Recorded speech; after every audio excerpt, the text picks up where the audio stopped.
So could you tell me a bit about your background, starting with, where you grew up and the things that you've told me about your family and your uncle and how you first got interested in the sea, and just tell me that part of the story. Okay, so my name is Nqobile Khuzwayo, and I grew up in a village called Olundi in KZN. It's a very not well-developed area, and there's no big ocean. There's only like small rivers and waterfalls. So I moved to Durban at the age of 13. I was still young to live with my mom. So after a while, my uncle was working at Durban Harbour, washing the small boats and everything. So there was a day where he took me there because he asked me, do you want to go to the ocean? I was like, ocean? Okay, we can go. Nice. So I went there, and then I saw big buildings moving. So you can ask yourself, big building moving. Then it was ships, because I asked him and then he told me it's ships. I was like, oh, okay. While I was just sitting and then waiting my uncle to finish wrapping off his work and everything, I saw a ship moving towards us. And then when I looked up, it was a black woman on helm. And I was like, wow. And then I just told my uncle, I was like, I want to be like her. So after that, I fell in love with the ocean, because I even knew how to swim, because when my uncle is done doing the work, he will teach me how to swim and everything. So for me, I can say it's been a long journey. But after a while, I went to Wiggins Secondary School.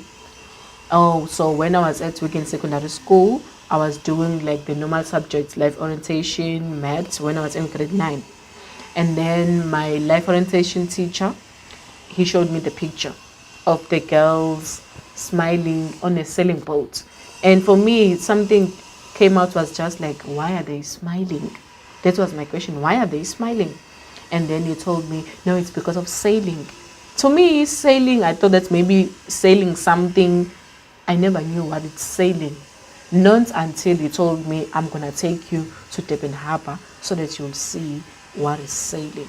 So your life orientation teacher My life orientation teacher, yes. And there were some other kids at Wiggins who were doing sailing. Yes, because already there was already a program for sailing I didn't know about. I only knew about it the following day when I had to go to Durban Harbour to see why the kids were smiling on the picture, because I was also still confused. Why were they smiling? Only to find that I went to a small boat and we were 4. The weather, it was very rough, and then while we're still sailing, I just enjoyed to be in the ocean, because the only picture that was keep on coming in my mind was like that lady, that black beautiful lady that I saw. I was like, I just want to be like her. And then I even asked my instructor for sailing if he can teach me how to helm the boat. First day, imagine. And then he told me it was rough, and in the boat there was 3 guys, and then was the only girl. But this didn't even maybe bring me down on everything, because I just realized like it's something that I want to do somehow, and I felt like I'm connected to sailing somehow, because whenever I go to sailing, it's just bring me peace. It's bring me peace, even if I'm feeling down. But if I know I'm going to sailing, it's bring me that energy again of saying I'm going to sea again. And it's give me that mind of like, I'm willing to know more. What do I need to do in the ocean? Okay. So did your uncle encourage you to pursue this kind of a career? Yes, my uncle did encourage me. He also bought me a diary, small diary with an anchor picture. And then I asked him, what is this? And then he told me, this is the anchor for ships. And then he told me, this is the key that you need to have in order to pursue your dream. He always encouraged me. Sometimes I would come and tell him, it's difficult. Sometimes I had to study, and then I need to also go to sailing after school. I need to finish my homeworks quickly so that I can go to sailing, because sometimes I come back tired. So I had to just manage my time. And during when I was also still in the process of applying to get in a good school for Maritime. Also, there was like a lot of men dominant to sailing Okay. in Durban Harbour. So when you were in grade 9, you started to do the sailing program. Yes, Maybe sailing can you program. just talk about that? So grade 9, you did the sailing program. Did that also include like swimming, like improving your swimming, or maybe you could just describe Okay. that? And then if you could describe how was that application process? When did you first hear about Lawhill? What did you think when you imagined it? And why did you want to go there? And how was your family's reaction? Because there was the impact that it was a boarding school. It was you were going to be leaving home. So maybe if you can just explain that, those two things. So, can you repeat the question, the first one? The first one was, what were you doing during grade 9 that kind of prepared you? You participated in the sailing club, and like, how did that help you get? Yeah, how did that help you, or help you to pursue this? Yeah. Okay. So for me, while I was still in grade 9, also doing sailing, there were sometimes swimming lesson, but not all the time. Sometimes, and you need to come like with your own transport if you wanna do those swimming lessons. So for me, they were not helping at all because I had to get a transport money. But with the help of my uncle, when he's not busy, he would just teach me how to swim. And also after that, I was keep on sailing and everything. How did I even hear about Lawhill Maritime School? My teacher again, my life orientation teacher, he told me that since he can see that I have a potential of sailing, do I wanna work on big ships? And then that is where I told him I wanna work on a big ships because I saw a lady on a big ship and I want to be the second lady being on that big ship for my country. And then he told me there is a best school that I can apply to, and he's willing to help me with all the paperwork and everything. And mind you, he's also connected to the manager at Sail Africa. That manager at Sail Africa, she's also connected to Lawhill Maritime School. Okay. So how many of you applied to go to Lawhill from Wiggins, or from the area, I could say? So we were 7 from Wiggins Secondary School. It was only 6 boys, and there was the 1 girl that applied. So my life orientation, he helped us with the paperwork and everything, what we need to fill in, everything. He literally helped us with each and everything that was required. And also he provided us with the transport to take us to the casino where the interview was gonna be. And then when I went there, there was also some kids from different schools, because I thought that it's only my school, but from like JG Zuma, New Forest, Stengile High School. So there was also different school coming to the same interview.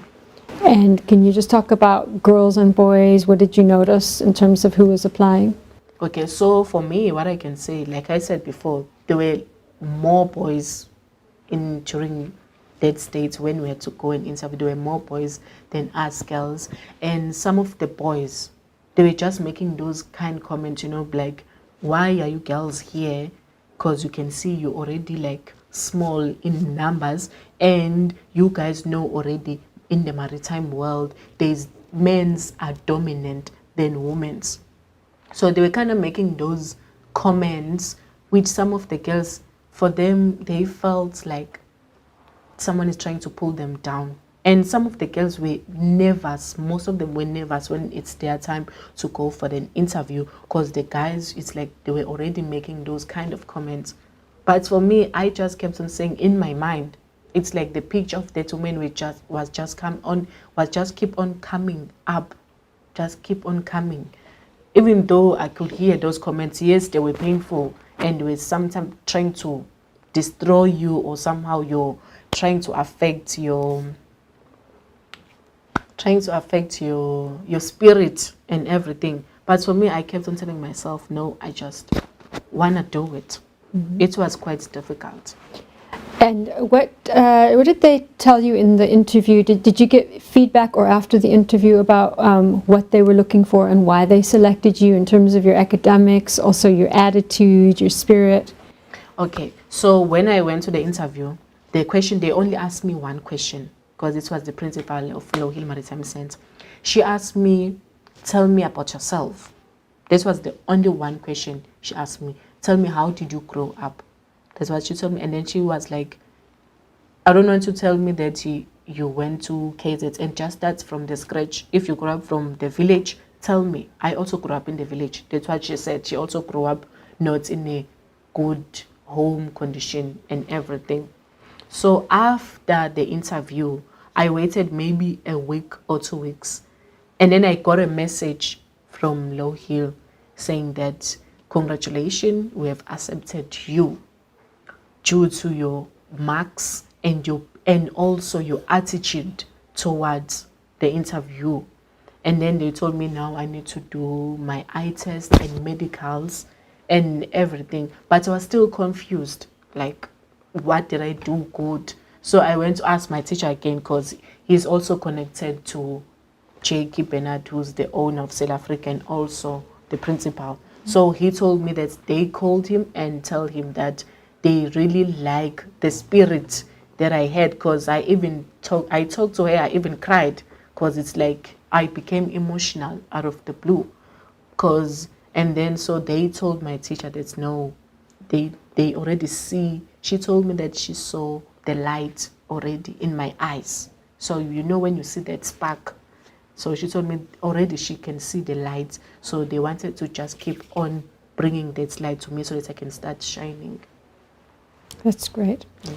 How many people from Wiggins got accepted at Lawhill that year? So since I said we're around about 7, so it was only 1. I was the only one that was accepted at Lawhill. But also in other schools, maybe there were 4, 5.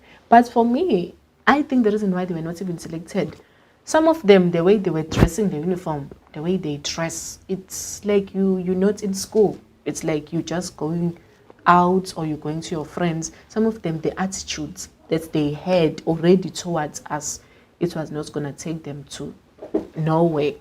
The way they behave, because for them, they were like, it's only about smart, like being smart or everything. But it was also about the personality that you have, the attitude, because they were quite shocked when we were told that that was the principal of the school, of the interview. Some of them, they were really quite shocked. So I was like, okay, maybe they act as if like maybe it was just someone not important. Well, actually, it was the really principal of the school. If you were the one interviewing now, maybe you'll be principal at Lawhill one day, what would you be looking for in those grade 9s? For me, in the grade 9s, it's not, I know marks are important, but for me, I don't expect you to get straight A's. I don't expect you to get 80 marks in math. Yes, it's a good marks. For me, I will firstly look the marks, but secondly, I will try to find your personality, the way that you are. How are you going to present yourself to me? Do you really have a spirit that you really want to pursue? That it's not only going to be for marks. Even if you're struggling on the marks, if I was the principal, I will firstly maybe having like there's this like the schools to just help you firstly to boost your marks and everything. Because for me, I believe it's not only for marks, it's also about your personality, the way that you are, because we're not all strong academics, but also we are also strong in personality and how hungry you want that. Okay, that's great. When you got to Lawhill, what do you remember? What surprised you? What was a shock, or what was? We talked earlier about like the culture of being at sea. What did you get introduced to that was new, that was all about this life at sea? Okay. For me, even being on a bus from Durban to Cape Town, it was a big thing. I never been on a long trip, so it took me 24 hours. And then also being on a big building full of ship pictures. There was, the minute you enter Lawhill Maritime Center, there is pictures of the ships. There is instruments, old instrument that you see now still on the ships. So for me, I was like, wow, it's kind of opened my mind, wanting to know now, like exactly what is this for, what is that for. So for me, being at Lawhill already, I was not even nervous at all. I was like, I can't wait to start even school here, because now it's like I could see my dream already coming true. And also being told, like, the place that we live, our accommodation, we must treat it like a ship. So we were taught a culture of being a seafarer. So where our place, our accommodation, we used maritime words. We never call my bed, my room, a room, because we call it a cabin. Because if you go to sea, it's called a cabin. Even the kitchen, we call it a galley. So most of the things that were in our accommodation, we took them as a ship. And when I went there to do my grade 10, I was called a cadet. And the grade 11 were the officers, and the grade 12 were the ship captain. So for us as cadets, we were doing each and every work. In grade 10, we need to sweep, we need to wash dishes, we need to scrub the floor, everything. So they were teaching us, it's like what they were teaching us in class, we were already doing it in practical. We already know what is a cadet. A cadet is someone that needs to do all the work, willing to absorb. Your brain must be like a sponge. You're willing to absorb each and every information that you get. For me, they taught us a culture of being in the maritime industry. Because whatever you do, even if you're late for a class or everything, they will punish you and tell you we're doing this so that you will know at sea if you do something wrong. You always get a punishment. So it was like not just being at the Maritime, Lawhill Maritime Center, but it's like we were on a ship, because they were just controlling a ship. Because even the offices, we were calling them, this is a deck office, this is the catering office. So it's like they were already giving us some idea what exactly the ship require for a seafarer. That's great. If we just go into the subjects, nautical science, I can just remind you of some of the things that we were talking about earlier. The sense of, what the different levels of careers are as a person at sea. You talked about learning terminology and principles, using navigational instruments, nautical tables, publications. So I'm interested to hear when you, like we were saying, the different things, what did they teach you in the classroom and how, different types of activities, using maths to calculate, plotting voyages, learning rope work, how you handle cargo, working with the weather, communications methods with signals, codes, flags. I can remind you of more of these, but just to get it back in your mind, if you could talk about, I know you got quite a lot of practical experience, so maybe whichever things come to mind that you learned, that and how did they go about doing it. We talked about videos, posters, skits, as well as maybe going out on the boats and stuff, but just to get a full idea of all the different ways that they taught you. Okay. For me, if I can just make an example for my maritime economics teacher. So there was a time where he was teaching us about piracy, people that hijacked the ship. So he showed us a video called Captain Philip when the ship was being hijacked and everything. So after that, he showed us in grade 10. In grade 12, what he did, he told us that we need to do a small drama, like a sketch, a small drama, where we need to act hijacking of a ship. So we already have an idea of what he was talking about, because what he did in grade 10, he firstly showed us a video before we even do something in practical. So it was kind of funny, because we have to find our own ways how to get dressed. If you are a ship captain, you need to find a uniform. Somehow you need to be creative and make the uniform and the epaulets and everything. So it was quite fascinating. And also I remember for my nautical science teacher, it was a captain also. He was teaching us Maiden, which is the emergency communication that you need to do when your ship is sinking. So he gave us a paper of how we need to read this and everything. We didn't know it, and we had to memorize it. The following day, he just went each and every table. He took me and my friend, and then he was like, you guys need to do it in practical. So for us, it started to make sense. Oh, we need to say this, why? But it started to make sense, each and everything that we did. Whenever he's teaching us about the rope work, he will show us once how to do it, and then we have to help each other. So whatever topic is introducing, my nautical science teacher, whatever topic is introducing, he will show us how we need to do it when it's come to rope work, how to tie a knot, maybe figure of 8 a knot, and then he will assist you if you're finding some difficulties. Also, since I did marine sciences in school, my marine science teacher, she took us to the aquarium where we saw the animals that she was teaching us and everything. It was quite fascinating because now you can see something in real, and you can see all the parts of that animal, and you can like, wow, this is what exactly she was teaching us. So for us, they didn't just like introduce the topic, but they will try to download a video, show us a video. Sometimes we need to do those things in practical. We need to be creative. How are we going to represent the topic that the teacher was teaching us? That's great.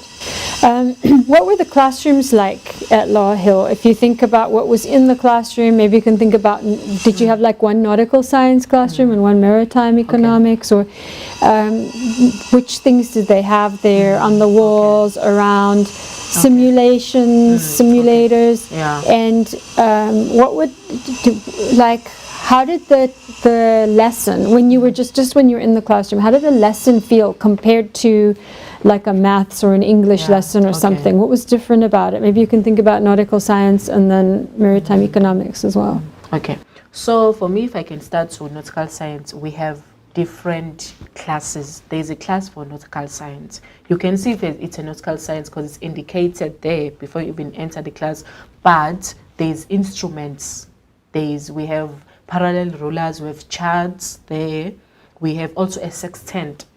We have a sextant that is used in big ships, and also there's an insulator simulator for nautical science class.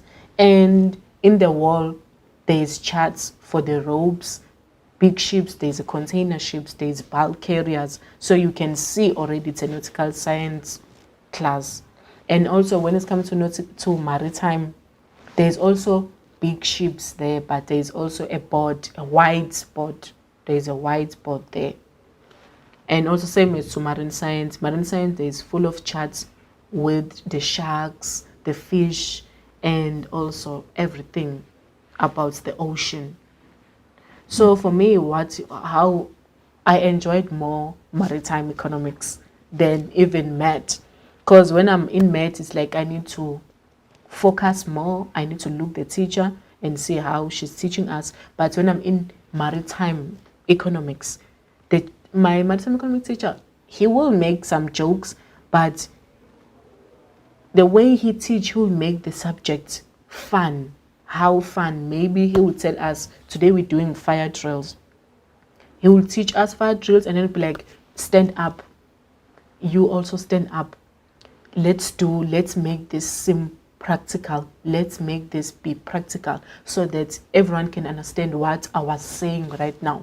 And then each and every Friday we'll do a test, and he will tell us, you mustn't write what I have told you exactly word by word, but you need to write it with your own understanding. I want to know if you really understand.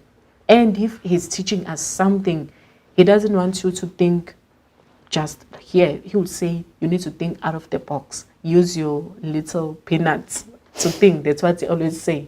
And you always need to have oomph. Oomph means energy. That's what I will never forget about Lawhill. Oomph.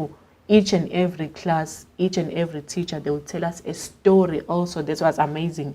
They will share their journey. They will tell us, the ship was sinking and then I had to do this and this. We experienced this problem. They never tell us only about the beauty of being at sea, but they'll share their story while they are being at sea. So that's what makes it more unique and different from the other classes, because they will share their stories and be like, I was in this kind of situation. And they were willing to answer us each, and if I have a different question or a more sensitive question, my maritime economics teacher, he would just tell you how he felt and make it like a joke.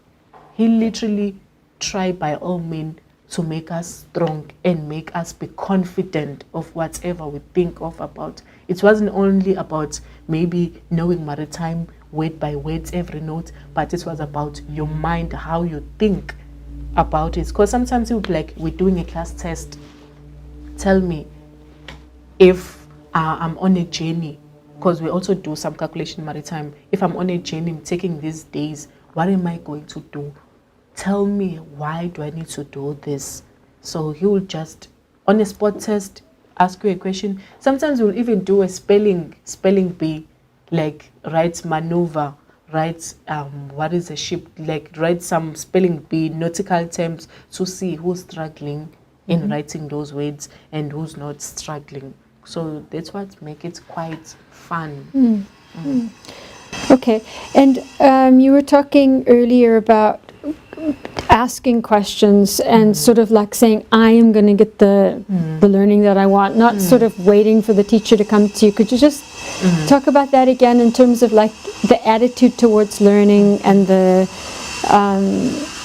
like being saying that I'm going to get somewhere, as opposed to maybe other, I don't know if you saw different attitudes at Maritime and you could see which attitudes helped people to succeed, or also which attitudes they were trying to develop in you. Like you were just talking about him saying, you don't just answer, we taught you 1, 2, 3, 4, 5, you answer 1, 2, 3, 4, 5. We're looking for you to work with this in your own way. Okay. So for me, what I can say again in my maritime teacher, because I said at the first, I enjoyed maritime economics more than other subjects. Because for me, that's where the teacher was keep on motivating us each and every time. If he see that you're not fine, he'll just ask you, are you okay? And then he'll just now start to throw a lot of questions about yesterday's work, because he's trying to see if you're already following in class or you just maybe you're far behind. He was willing to even stay even after classes, help other kids that are still struggling with the calculations. My teacher told me one thing in maritime. He told me he doesn't want you to be someone else or show different kind of personality, but you just need to have oomph and your brain must be a sponge. That's what he told me in grade 10. And as I was going to grade 11 and grade 12, that's what I was just keep on telling my mind. Your brain needs to be a sponge so that you will keep on absorbing, but absorb only the information that is going to help you to grow. Don't absorb some of the things that are going to bring you down. That's what he told us. He said, to me, you mustn't come and be like different personalities. Today you said, today you're more happier. Just be yourself. So for me, I feel like they taught us a culture of like trying to be together, trying to work together. Obviously, you need to have a good attitude so that having a good attitude, it helps you to open more doors. But having a bad attitude, obviously, it will reduce less opportunities. How would you describe a good attitude? What is that? For me, I can say a good attitude, firstly, it's not thinking that you have maybe a stupid question. For me, I can say a good attitude, it's standing up, even if you know you're nervous, and say what you think about the teacher has been taught to you, or if a teacher is asking you something, even if you don't know the answer, but just tell the teacher what is on your mind right now. And be like, sorry sir, maybe I wasn't listening and everything. For me, a good attitude, I can also say, it's when you want to learn more. You're willing to learn more, even if it's going to take you time, but you're still willing to learn more. It's not about, for me, good attitude is not about getting good marks. Yes, you can get good marks, but getting straight A's or 90s, because I'm sure even most kids, they think having a good attitude maybe to get maybe some score, you need to score 90s or 80s. We don't have same brain. We're not brilliant. We are not all brilliant. So for me, a good attitude is to be like a sponge. Absorb only what is going to help you. Absorb only positive things, and also just also, if you know you're wrong, also just admit your mistake. Even if you know, okay, maybe you met some of your classmates, you laugh at him, because sometimes, you know, the way you act towards someone, it can just hurt the person. So for me, a good attitude is just to be who you are. Show me who are you. Don't try to be a different person, because that can reduce your opportunity. Okay, that's great.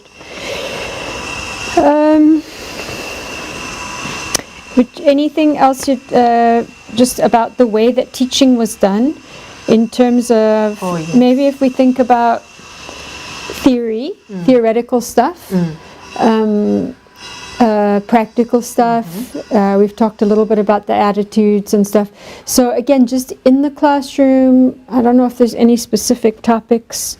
You talked a little bit about videos, simulators. Also, also another thing, we never went to maybe big ships all the time, but whenever they get a chance, we will go for excursion, maybe go on a different ship, because we even went to the super yachts company in Cape Town. So they did show us how it's being started from the scratch until now. And there were some kids who were already interested in the super yachting.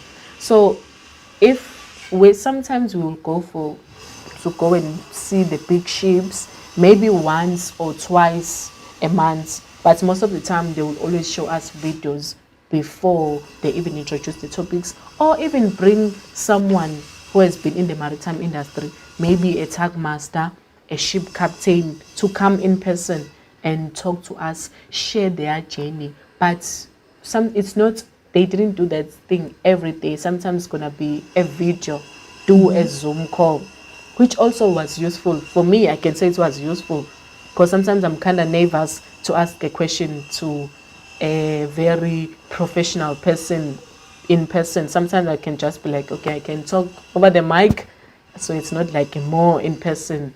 So for me, I can say also having a Zoom meeting with also people working in different careers, from different jobs, it also did helps. It doesn't have to be always be someone you need to just ask to come, because it's quite difficult also to do that. Okay. And what kind, did you get any practical qualifications? I think you did, hey? While you were in high school. So while I was also still at Lawhill, there was also extramural activities. Rowing, there was rowing, snorkeling, there was also sailing. So for me, I got a skipper's ticket for a boat under 9 meters for a sailing, because there I did sailing, so they trained me more. I already knew how to sail and everything, so we got a best instructors there to help us it's like to sail, how to control the wind, how to use your rudder, because it's quite difficult to control the wind and control your sails at the same time, and you're not even using the engine. You only use the engine when you're just leaving the berth or when you're getting in the berth. So I got a qualification, and I was also doing I think it was, yes, I was also doing a program, only a 1-year program, called the shipbroker, for the shipbrokers. The reason why I did that, it's because I wasn't exactly sure if I really want to be on a ship or to be a ship captain. I did want to be, but I was like, I need to also come up with something also to just boost me. If it doesn't happen, at least I know I can do something else. So I did a program, Shipbrokers.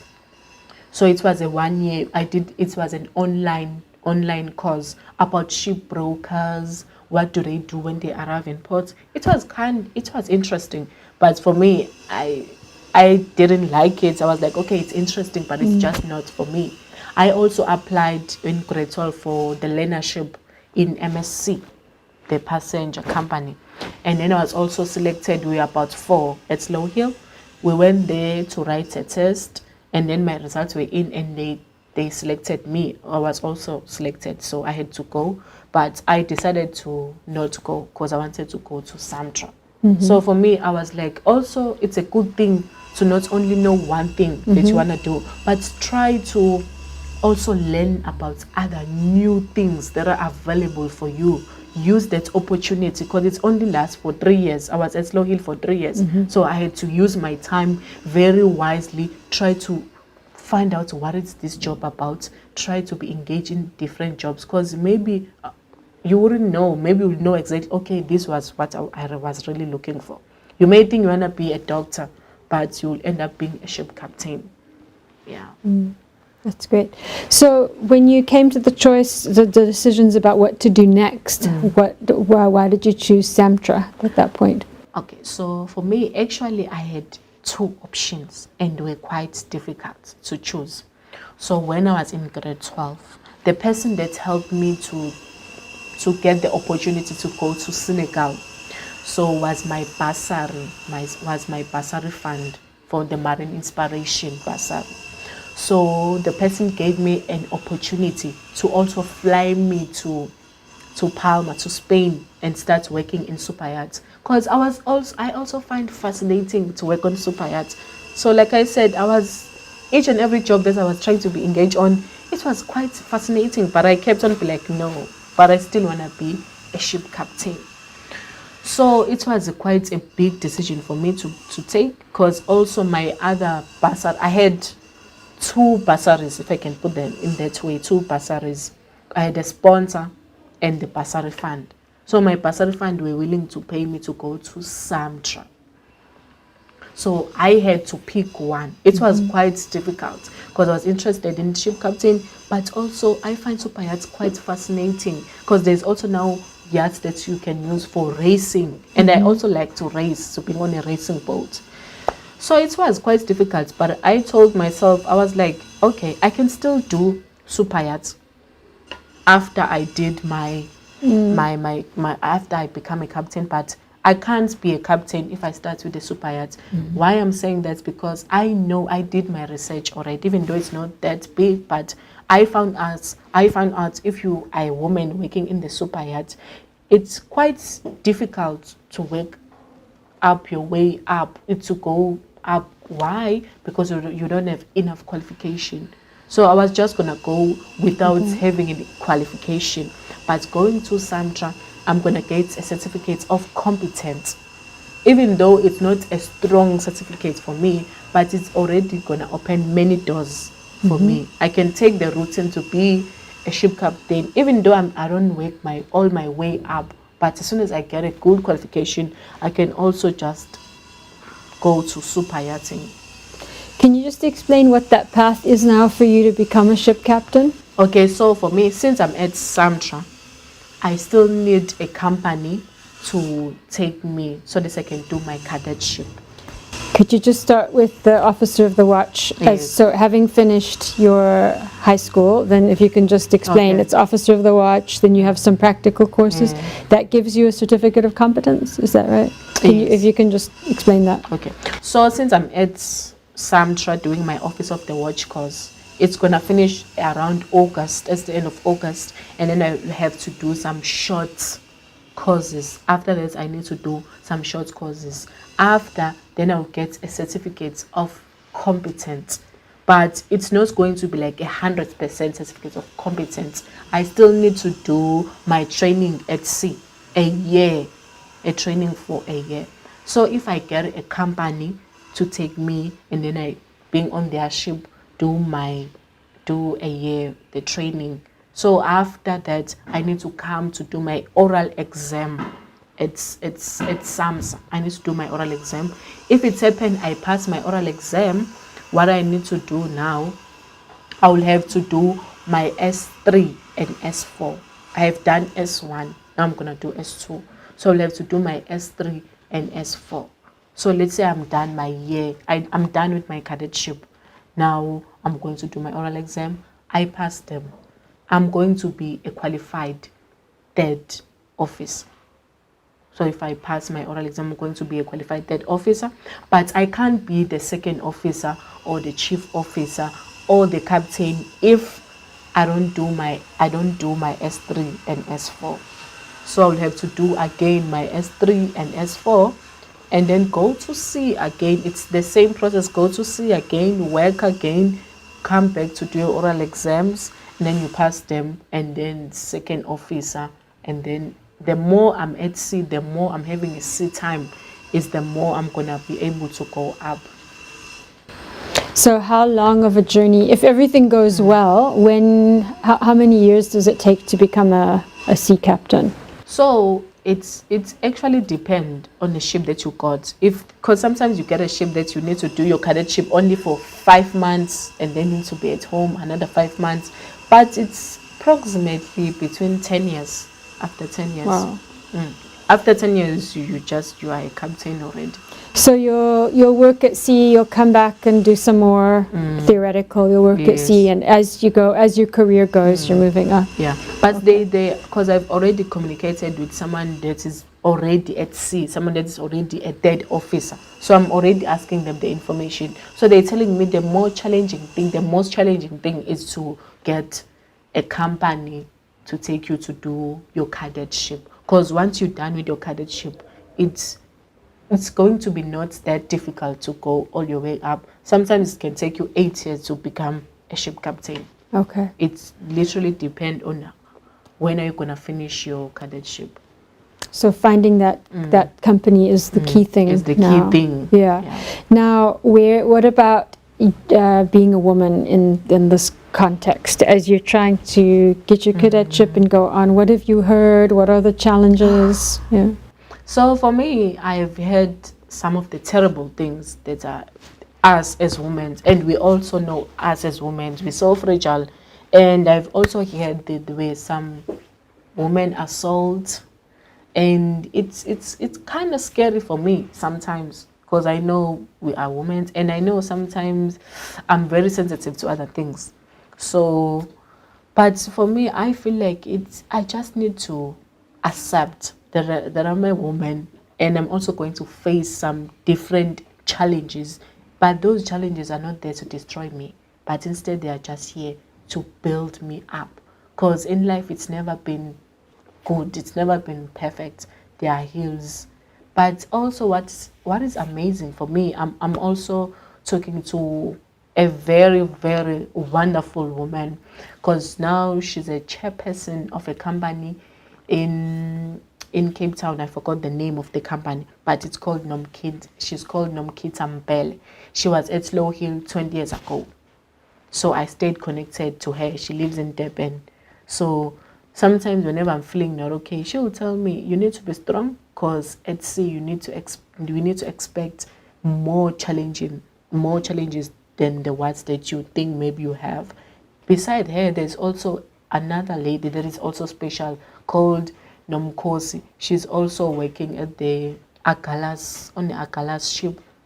She also told me some of the things that she experienced, and they are quite scary. But she told me that, you know what, keep me pushing, because I know I want to do this and I want it. And there's no job where you're always gonna have a good day. There's no job where it's going to be smooth all the time, no matter what, even if you love that job. But there's also ups and downs in each and every job. You can't find the perfect job. So yeah, that's what's keep on me pushing. Even though I know it's scary, but I know I still want to do it. Not because for my mom or for what, but because I keep on telling myself I just want to be the second woman being on the big ships. I know there's also other strong black women that have been on the big ships, but me, I feel like personally I'm going to be the second woman, and I feel like I'm going to be a child from my mom that is successful. That's how I feel like. Not only to make my mom proud, but also just to make myself be like, I have already achieved what I wanted to achieve. And also another thing, what I would like to say, so also to young girls, me growing up in the village, it was difficult, very difficult, because we were 6 and I was the only girl still. There were 5 boys, my cousins, and I had to do everything that they were doing, like taking the cows out. It's cold. I had to literally do those things, fetch the water in the river. I did those things. I know how difficult it is to grow up in the village, but looking myself right now, I know I'm heading to the right direction. So what I can say to young girls, it's possible. That's what I can say. It's always possible. No matter, it doesn't matter your background. It literally doesn't matter. If you're gonna say no, it's because I'm coming from village, I can't achieve this. You're just lying to yourself, and the only person that you need to blame is yourself. Because whenever you get a good opportunity, you need to be a sponge that keep on absorbing perfect things. That's great. Then if we can just talk a little bit about your voyage. Yeah. So that's very exciting. You could talk about how you got selected, but the things I'm really interested in are what it felt like to be at sea. Had you been at sea that long before? Maybe not. No. So that experience of being at sea, and how did you feel that Lawhill, when you encountered people from other countries, what did you notice about your preparation, your attitude, your culture of being at sea that you'd learned in contrast to them? Challenges, but also what more did you learn about what's needed to be at sea? What are those attitudes? What are those skills that you need to be part of an international crew? So at the end of last year, around the 2nd of December, I was given a chance to fly from Dubai to Senegal to sail with the amazing crew, all women who have been sailing around the world.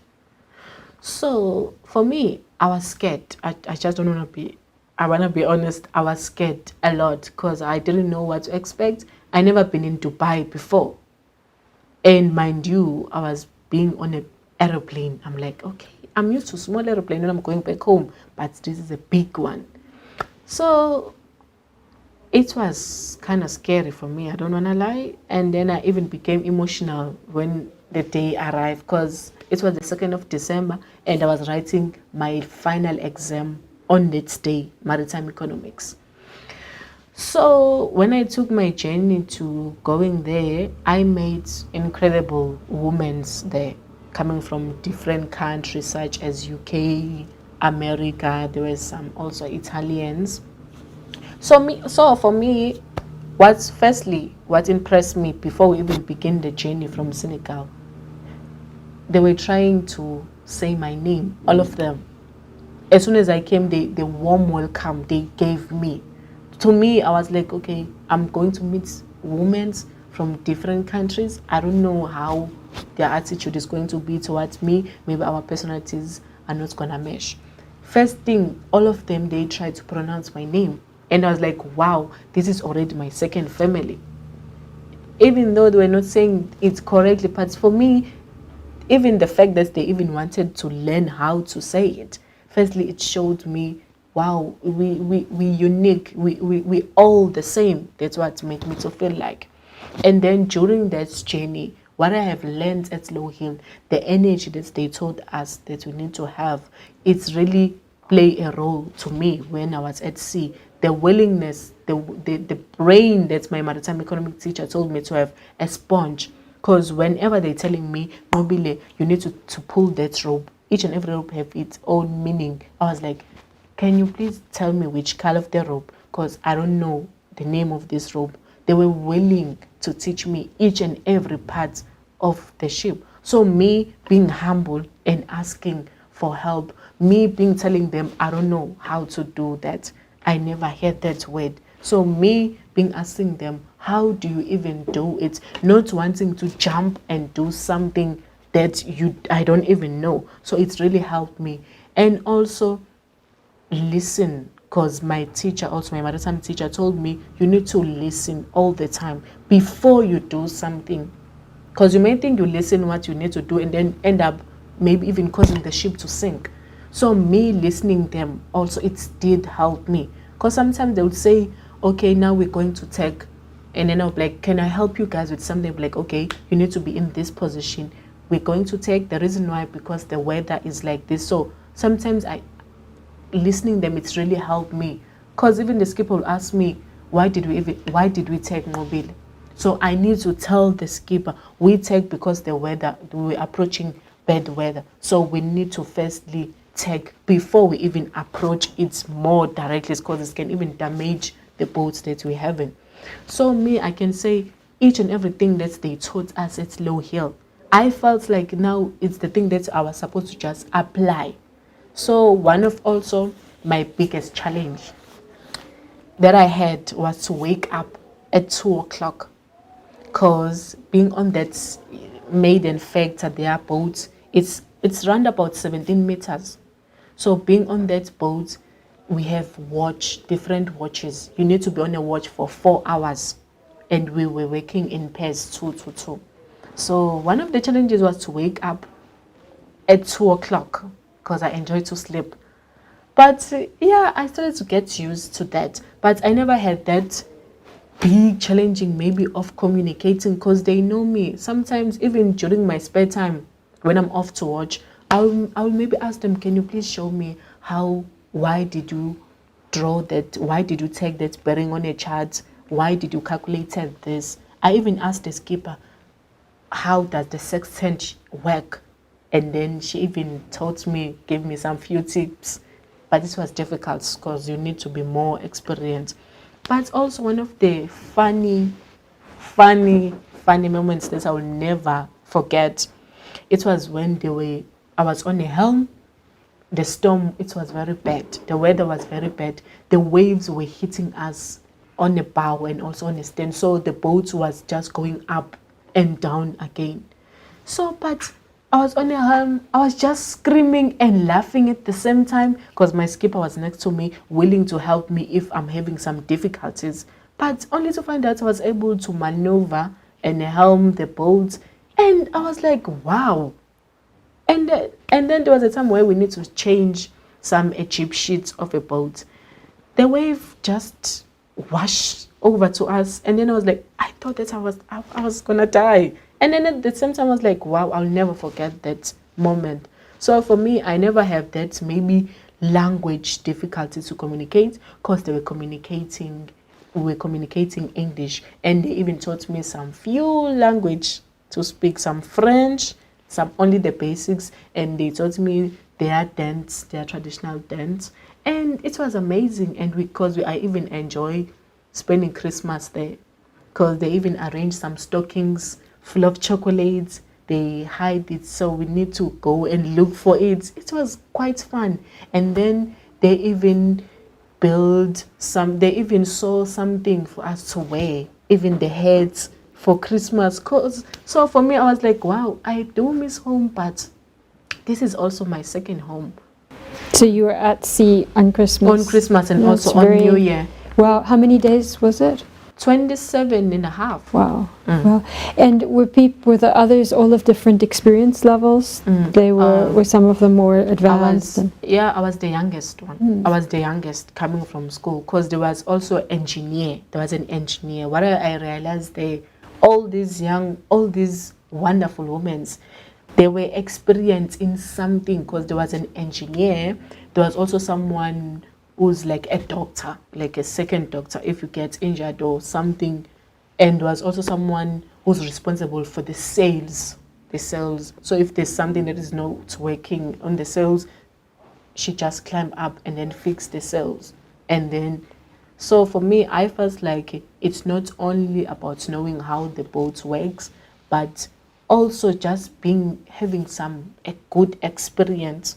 Because for me, being there, it was a wonderful opportunity. It's really opened many doors for me, and it really showed me us as women, we can do something really wonderful. For me, I didn't even see a need for asking a man to just come and help us, because we literally do everything alone. 27 days at sea, we only see the ocean. I never been homesick, or maybe I only got seasick once when we had to cross the equator, because there was little wind. There was like a very little wind, so the swells were quite big, and then I just became seasick half of the day, and then the following day, the rest of the day, I was still happy. So we crossed the equator for the first time. It was amazing, exciting. Can you just think about how it feels to you to be at sea? What makes you want to keep going back, or feel that that's something that you would do over and over and over, and you wouldn't start to hate it, or just, you sacrifice a lot to be at sea. You sacrifice, your family and friends and all the ordinary things that people do every day. So what is it, what do you experience, or what is it that gives you a feeling of like commitment or purpose that's what you want?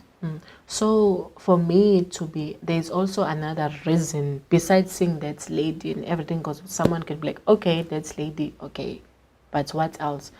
For me, there's a reason, because now I lost my brother in 2017. He was still young. So me wanting to keep on wanting to work at sea and everything, I want to buy a ship one day. That is my goal. Even if I'm 70 or whatsoever, but I want to buy a ship and name him the name, and just to honor him. Reason why I'm doing that is because I still believe maybe he wanted to be a captain, even though he was not exposed to a lot of things, even though he was still young, like a baby. But I still feel like I've lost him, and maybe if he was there, maybe he was going to be the second captain from my home. So that's what I still believe in. And also, my mom has suffered a lot. She has been sick.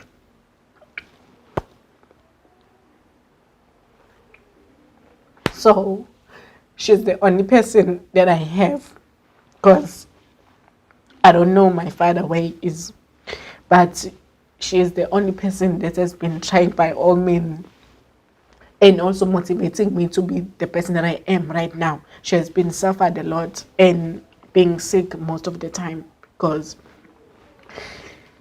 we are 6, so now we're only 5 because my late brother passed away. So she's the single parent. She doesn't have like a very good job. So me wanting to go to see him, sometimes I think of that. Sometimes it's not only just going to sea, because I know I have a connection with the ocean. It gives me peace.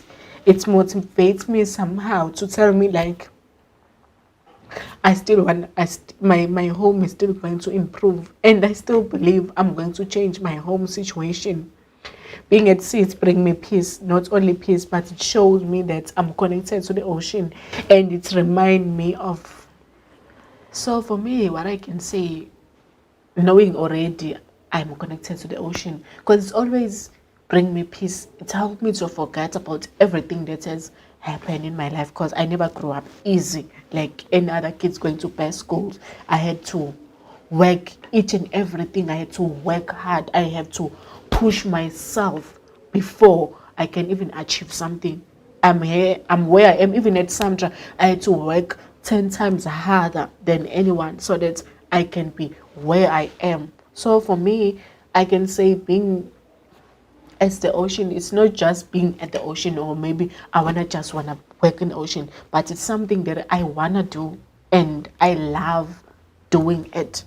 So I feel like I realized I'm connected to the ocean at a very young age, while I was still going with my uncle when he's coming to work and everything. But I felt like I'm more connected to the ocean during my journey, my maiden, the trip from Senegal, when I felt like, no, I miss my mom. But I sat at the stand at the back of the small ship that we had, and then I started to sing. While I was singing, because I was feeling like a little bit sad, because I miss my brother a lot, because I still feel like maybe if God gave him maybe more years to live, maybe he was going to be the second captain of my family. That's what I still believe. So when I was singing, I felt like somehow the ocean is talking to me to keep on moving, somehow to just keep on doing it. It shows me to just keep on doing it. You are on the right path, and it's going to be difficult. You may experience this toughness, but it's still going to be 10 times difficult, but you are on the right path. So somehow while I was singing, I felt like it's like I'm talking to the ocean somehow, because after I was dancing, I was like, okay, it's like I'm relieved. There's something off in my shoulders. So that's why I feel like it's not only about sailing, but I feel like I'm connected somehow to the ocean. Because whenever I'm not okay or I'm feeling down, even sometimes when I'm happy, if I just sit down, I'll just start singing out of nowhere. Sometimes I'll sing the songs I never sang before. Because I even record 3 songs while I was on the maiden journey. I even show it to my church. Yeah. So I feel like it's not only just being in the ocean, it's just the love that I had while I was still young and being fortunate enough to fight for whatever I want to, because it's never been an easy journey. It's been difficult. Each and everything that I've achieved, it's been 10 times difficult. And I'm grateful enough because there were a lot of women who encouraged me to just, you know what, keep going forward. There's temptations. We are human beings. But my mom was always keep on telling me, if you want to achieve something, just go for it. It sounds like the ocean that gives you creative inspiration. So it's a very technical job.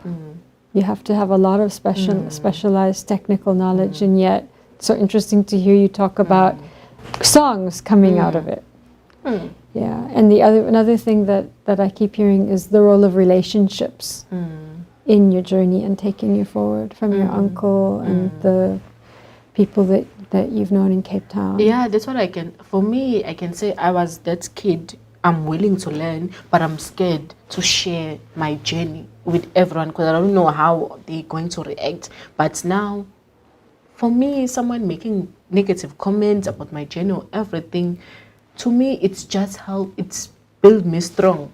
That's what I know right now. Because I've learned that you need people in life in order to be successful, and you need someone to keep on pushing you. You can't succeed alone.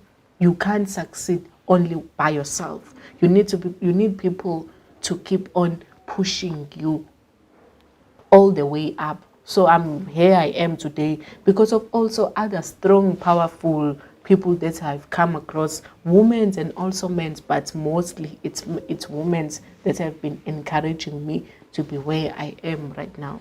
Can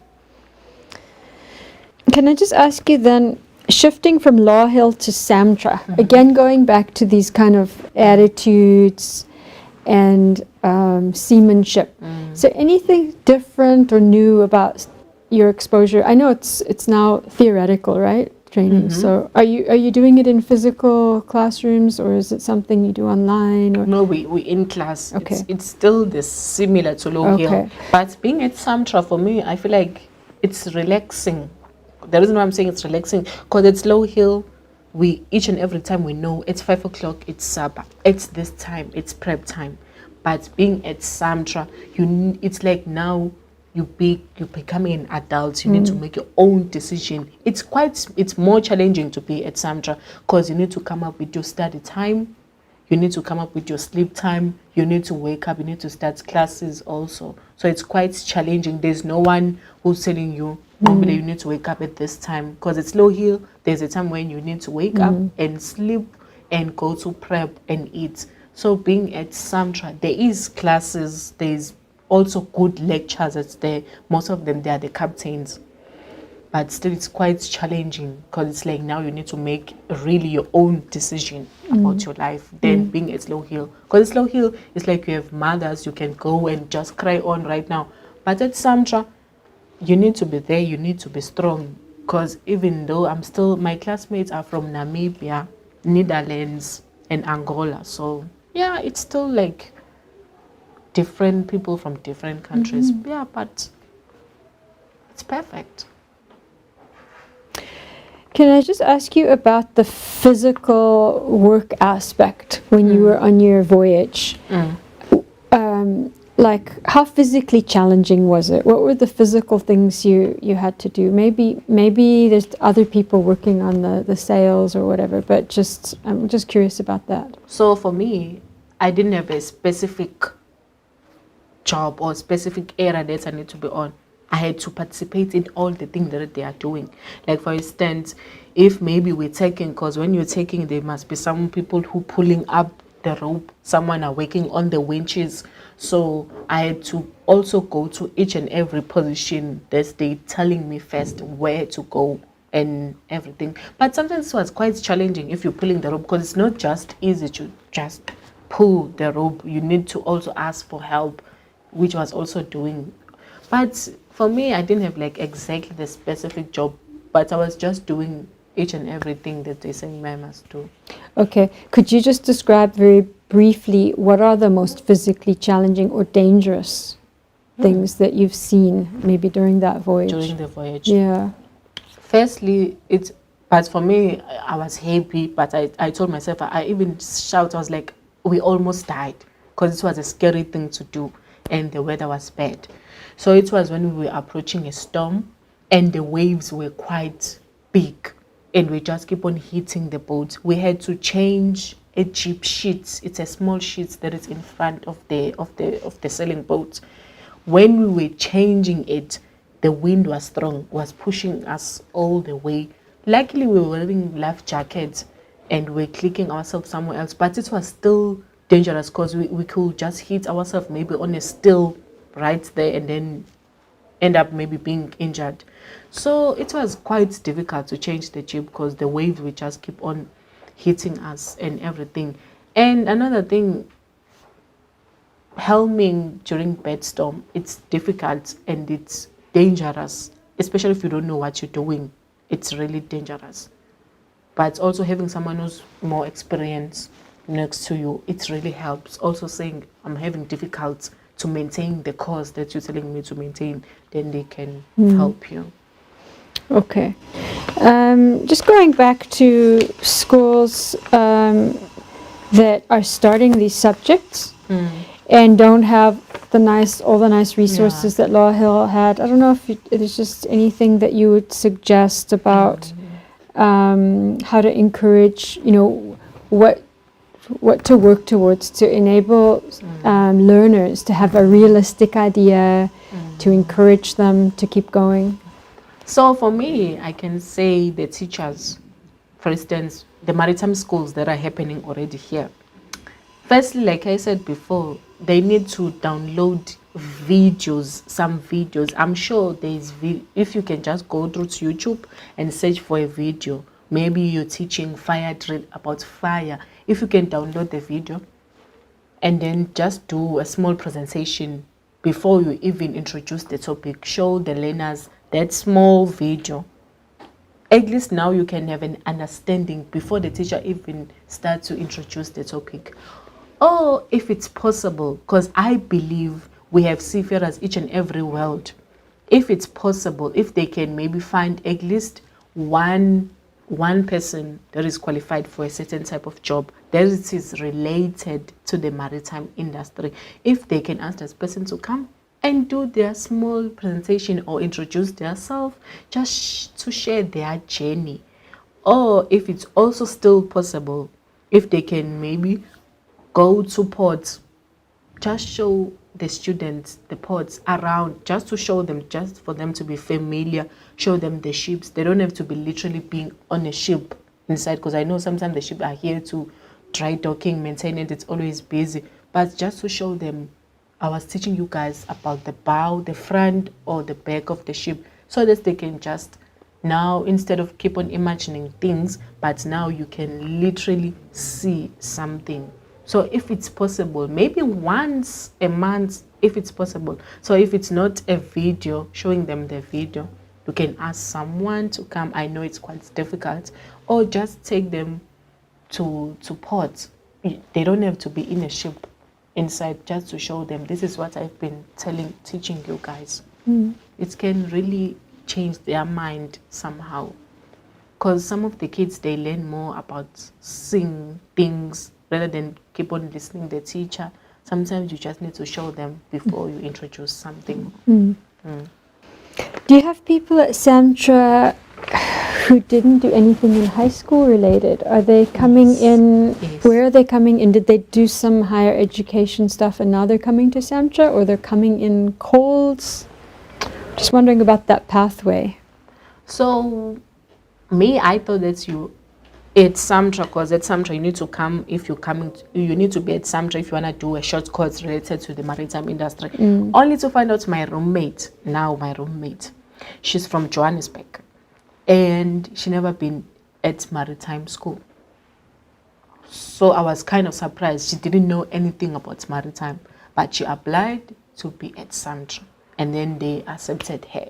And then my principal helped her with the sponsor and the bursary and everything. Only to find out now she's really interested in the maritime industry. Because while she's still there, I took her to just see the harbour, the Cape Town harbour, and just small things. We didn't have to literally be inside in a ship, like I said. But her seeing the thing that we've been taught at SAMTRA, to her it started to make more sense. She was like, oh wow, now I can now easily understand the thing that the teacher was teaching us. And also sometimes showing her some previous video that I've also watched before about maritime. It also helped her a lot. So, because she doesn't have a maritime industry. So she will also be trying to get a cadetship. Yes. With very little background. So people coming into their cadetship you've got 3 years of background, and some people, and then SAMTRA, some people just have the SAMTRA. Yeah, because some people, they don't have any background about maritime. Because another one that I know, she from also Joburg, she also applied straight after high school. So they don't have any background about maritime. But once they start researching about it, they're like, wow, it's interesting. Yeah. So for that shipping company, they're going to have to invest a lot in those cadets. Yeah, but as I'm going back to Cape Town tomorrow, they said on Thursday and Friday, before I even go back and start another semester, we're going for excursions. We're going for excursions because we have Angolians. They also never been on a ship before. Okay. So at least it's giving them an will try idea. to give them yes, that. SAMTRA is trying to give each and everyone an idea. We already started even swimming lessons because some of them didn't even know how to swim. Can you go for a cadetship without being able to swim? No, you need to know at least so how they're to swim. They're on a crash course right now. So, but they're really improving. And there's also still sailing. And I'm still doing sailing at SAMTRA. And there's now rowing. So they're introducing more other extra mural activities. They try to help us preparing, because they're telling us now they're preparing us to be a cadet in a really big ship. Because sometimes I'm starting to think the way I grew up. It's difficult, but for me, being here where I am today, I feel like I'm even grateful to be here, even to be where I am, because it was difficult. And I feel like maybe if I was from a rich family, I wouldn't be where I am today. I always tell myself I wouldn't be where I am today. Me, I know whenever my mom is giving me money, I know I need to use it to buy this and this. Is this gonna save me until tomorrow? So I know already. So whatever I'm doing, I need to make sure if it's gonna have a negative impact or a good impact. Growing up, when I grew up, it was very difficult. But now it's still difficult, and I feel like it's also what keep on pushing me all the time. Because for me, even if I'm asking something at home, I don't get it easily. My mom will tell me, well, you have to work harder, push yourself enough. If I feel like I haven't done my best, I push myself even harder. And also another thing, this thing of comparing yourself to someone or to other people, I really don't have that thing. Even in class, they know me. Even if we were writing an exam, because sometimes the teacher likes to shout other people's marks, they know. I know I always did well. I always did good. It's not because I'm shy, or maybe people, I don't want them to know my marks. I don't want to be in a pressure. I don't want to feel like I'm in a competition. So my mom always told me, whenever you feel like you're in a competition, just try to find ways to prevent that, because I can't work on a too much pressure. I can work on a pressure, but not in a too much pressure. So what keep on like pushing me and doing what I want to do, being at sea, I feel like it's the way how I grew up. It's the way how I was raised at home. Just kept on reminding me, for me, things, they don't come easy. That's what I have already told myself. I had to work hard for it. And also working hard for it, I know I'm going to receive good things in return. So that's what I can say. Yes, so no matter what background you're coming from, even if it was not so good, but you can still achieve what you want to achieve, even though it's going to take years. I told my mom, even if it's going to take years, I still want to be a captain. I still want to achieve my goal. I know it's difficult. I know I'm still young. It's never been easy to achieve something, but I know I've seen my friends, some of my friends falling over. I've seen them changing. I've seen them. I'm like, okay, but I still know what I want to do. So I'm just not going to change. I don't know. I'm someone will ever steal the goal that I want to achieve. So what I can tell other students, especially girls, is that if you know you want to achieve something, it's never been impossible. I know for me, even I went to my village last year, and then they were like, oh, so what are you doing? I told them, and they're like, wow. And I was like, I was kind of sad that in my village they're not exposed to the opportunity that they have. But when they told me, wow, you are our role model, the kids that I was talking to, I was like, wow, maybe I can take some information and keep on sharing to them, trying to motivate them. Somehow it can impact someone's life. So what I can say is that it's never been impossible. Everything is possible. It's just hard to achieve your goal, and you need to be willing to fail. Also, my teacher told me about failing. It's not like I never failed in life. It's you also need to be able to know I'm going to fail, but I need to just keep on pushing and push and achieve your goal. Because for me, it's still a long journey.